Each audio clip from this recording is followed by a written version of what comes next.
What is acute stress disorder and what is post-traumatic stress disorder? Well, by definition, if a person experiences severe anxiety symptoms after a life-threatening or traumatic event, this is called acute stress or PTSD, depending on the duration of the symptoms. The patient usually has or suffers from feelings of fear, hopelessness, horror.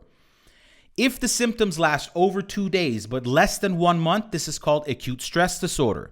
If the anxiety and stress persists over 1 month, this is by definition called post-traumatic stress disorder, or for short, PTSD. The symptoms can occur at any age. They usually resolve within 3 months of the onset of symptoms. And they usually occur immediately following a life-threatening or a traumatic event. However, that is not always the case. In some cases, the symptoms are actually delayed by a few months. There are 3 key symptom groups. There's a group that re-experiences the traumatic events, or in other words, they get flashbacks from these. They're intrusive recollections. That's one group of patients. Some patients have avoidance of stimuli. They stay away from situations that might bring back those flashbacks. Some patients increased arousal, anxiety, disturbances, and hypervigilance. They're constantly aware of their surroundings. Survivor guilt, which is an irrational guilt associated with PTSD, typically seen in soldiers or combat veterans that come back from war.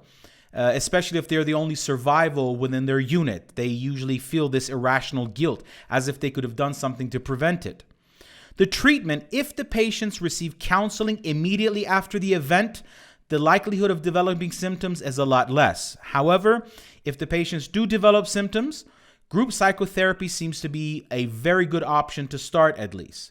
Certain medications may be given, such as certain antidepressants like SSRIs, benzodiazepines, prazosin. Prazosin is an antihypertensive medication. It's an alpha-1 blocker, usually used for either antihypertensive therapy or an enlarged prostate. But in this case, it's used to prevent or reduce nightmares. And that is PTSD and acute stress disorder.